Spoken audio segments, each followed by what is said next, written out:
Are you guys still into cruisers in 2024? Looks like people are into cruisers. Bro, that's Chris. Oh, no wonder. That's just Chris doing Chris things. But if you guys are into cruisers or if you're looking for a budget power cruiser, then Kawasaki has something in store for you. They've brought back an icon.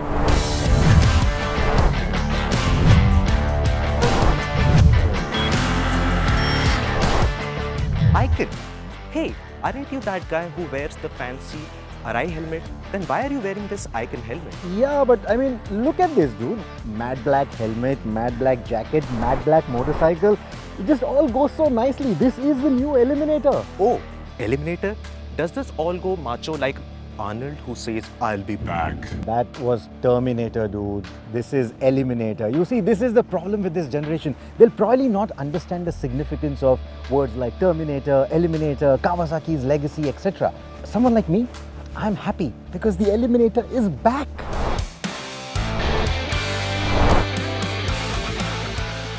The 2024 Kawasaki Eliminator 450 is a modern iteration of the original Eliminator, blending sporty performance with cruiser aesthetics. If you prefer the looks of the original, then you will have to settle for the Avenger. Bajaj is still building that. And I use the word settle because the Avenger, it's a nice motorcycle, but it's still playing in that single cylinder realm. This one is now a parallel twin engine, and who knows parallel twin engines better than Kawasaki?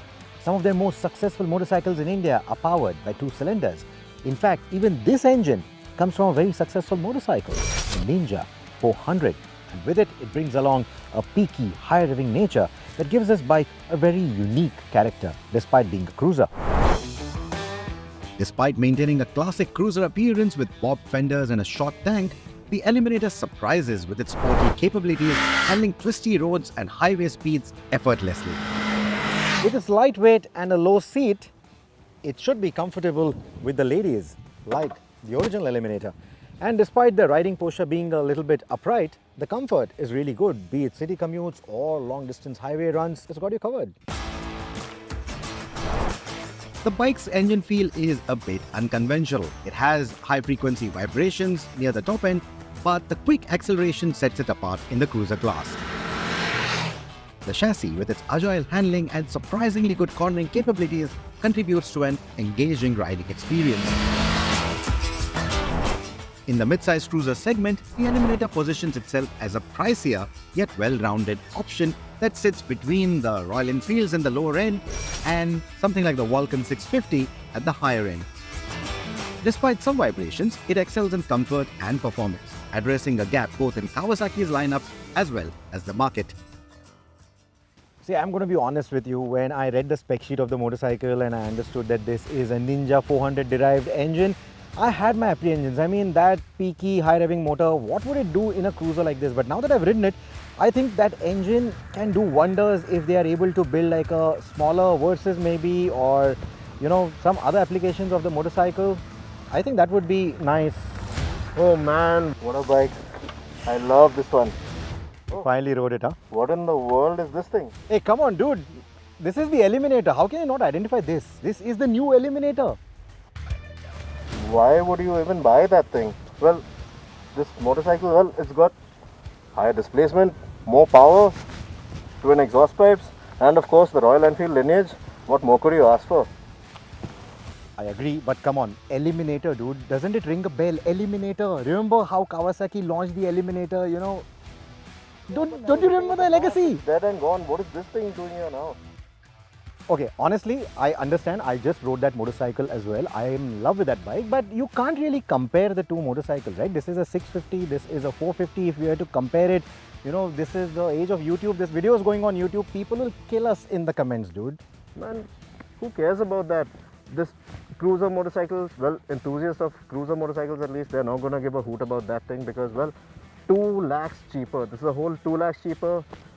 More of a machine. What are you going to do about it? I mean, nobody really cares for that. Okay, I think let's do this. Since you have now started comparing the bike, let's just compare the two motorcycles and let's just try and figure out a winner. Should we? You're on.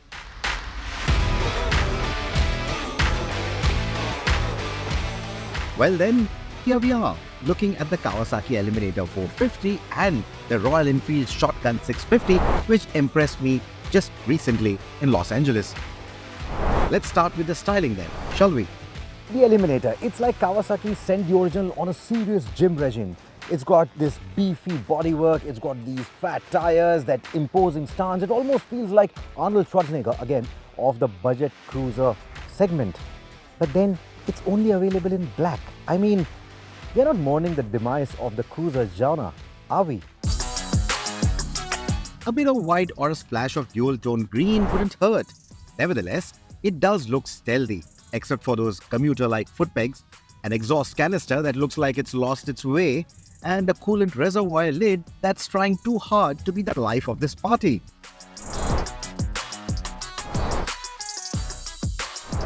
Now look onto the Shotgun 650. There's a stealth grey base model, which is a bit contradictory if you ask me.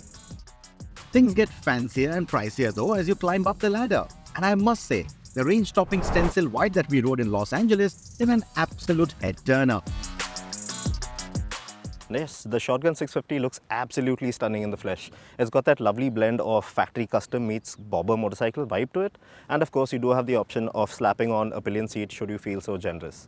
Now, the upside down fork up front, it lends the motorcycle that bit of sophistication, while the twin pea shooter exhaust out back, well, it gives the motorcycle that nice big bike thrummy sound effect to it. Now, it's as though this motorcycle walked into the cruiser party wearing a swanky tuxedo.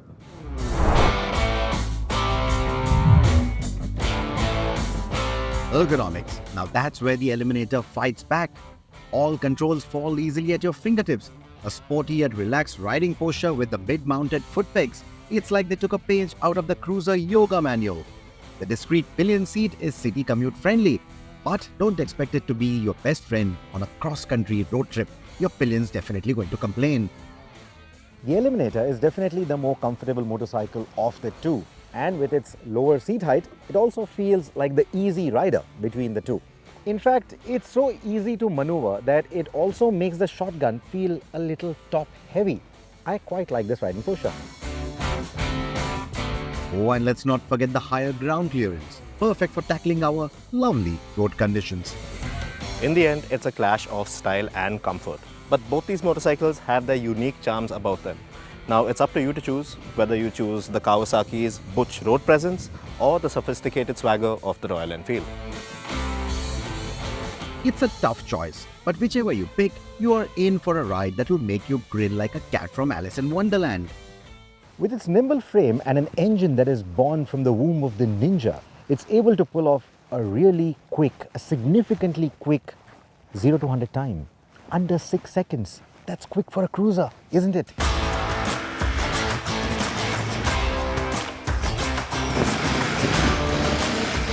Now, with the added displacement and the additional power, at least on paper, you'd expect the Shotgun to leave the Eliminator in the dust, right? Well, sadly, it hasn't worked out that way. That's because the Shotgun, well, it takes around 7.2 seconds to reach 100 kilometers per hour. It's a bit like that big guy at the bar who is in no rush to get to the dance floor. In fact, the Eliminator proves that size isn't everything, at least engine size isn't everything. It's all about how do you use that power, how do you put it down on the road.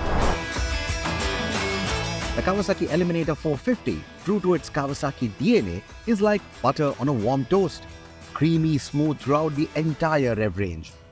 Shifting gears is a breeze, and even in lower gears for city commutes, it's a refined riding experience. But oh, when you unleash it beyond 4000 RPM, that's where the magic happens. It's got such a magical torque delivery that it will even make a magician jealous. In fact, it allows it to nicely go about commuting in the city, cruise effortlessly on the highway, and in terms of the performance, it definitely feels like the Ninja 400's cousin because it's got that really strong top vac. 130, 140 kilometers an hour on the highway feels like a breeze on this motorcycle. I think that's the beauty of it. It's not just a cruiser, it's a smooth operator with a hidden wild side. Now let's switch gears to the Royal Enfield Shotgun 650. This cruiser's 648cc parallel twin engine speaks a different language altogether. It's happiest between 100 to 120 kilometers an hour, singing a sweet melody as you cruise through the open road. But, and there's always a but, Push it beyond that and it starts getting a bit buzzy and strained. There's a noticeable vibration dance between the 3 to 6000 RPM and the engine hits the red line faster than you can say cruiser enthusiast. That means you will be doing a bit more gear shuffling on the highway and around the twisties. But, and that's a big but, the shotgun has its own charms about it. Now with a 270-degree crank, it's a proper city slicker that offers good tractability in the urban jungle with good low and mid-range performance. Now, don't forget about this bike's character as well, because with that twin-shooter exhaust, it's a proper aural delight for cruiser enthusiasts. Don't believe me? Let's have a listen.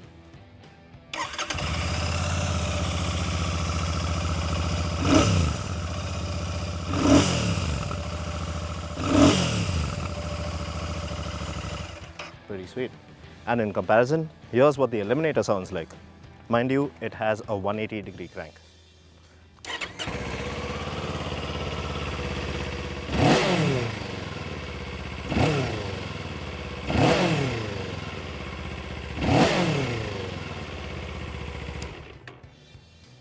So, what do you think? Do let us know in the comments below. In terms of the safety and the braking, both these bikes are going to give you dual channel ABS, but the shotgun gets you bigger disc rotors. But despite having the smaller rotors, this has a much better feel overall. It's got shorter distances, quicker stops, and a much more confident brake lever feel. What also deserves a mention is that when it comes to braking on poor or gravelly roads, the ABS also works better on the Eliminator. Furthermore, the significantly lighter clutch on the Eliminator makes life easier for city commutes compared to the shotgun. And then comes the ride quality.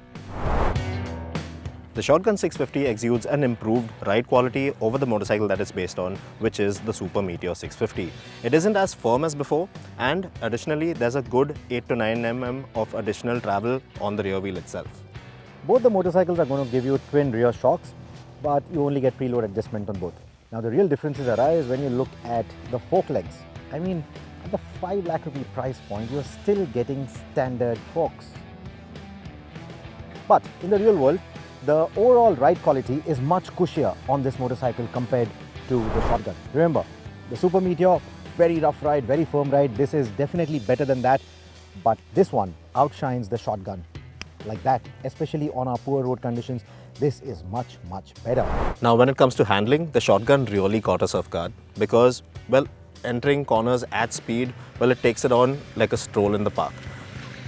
Now, it's so good that it can even show the current gen Continental GT how to do a thing or two. And although this motorcycle doesn't have ample ground clearance thanks to the low slung foot pegs, well, it still remains nimble, it turns in swiftly, and you can even hold a nice clean line through the corners. The Eliminator is no slouch either when it comes to corners and switchback. However, the IRC tires don't provide the grip you would crave. Swap these donuts and the Kawasaki could be a corner carving delight. Adding more fun to the twisties is the peaky nature of this engine. You're not going to be hitting the red line often while zipping through switchbacks or exiting fast corners. That's a quirk that's very common and prevalent with the shotgun's engine.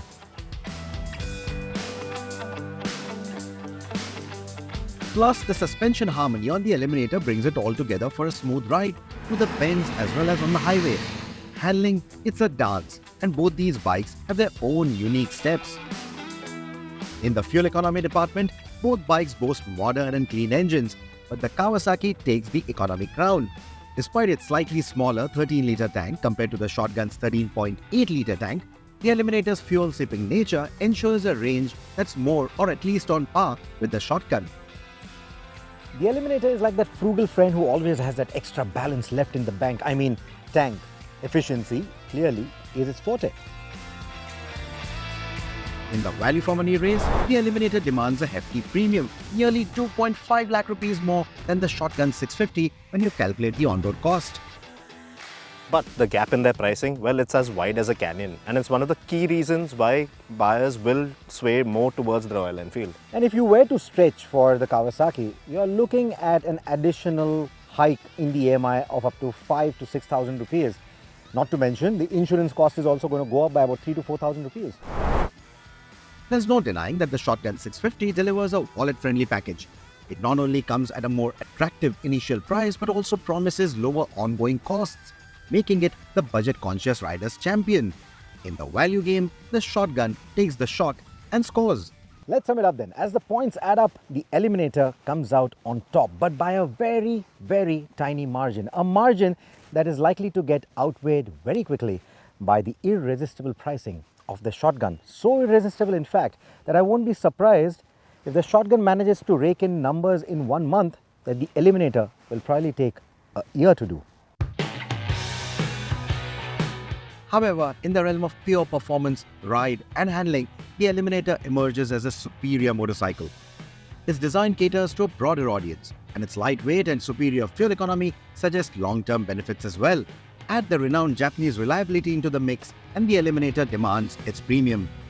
If you can handle the price tag, the Eliminator stands out as an excellent cruiser, promising enduring joy for its fortunate owners. The choice boils down to budget versus performance, with each bike carving its own niche.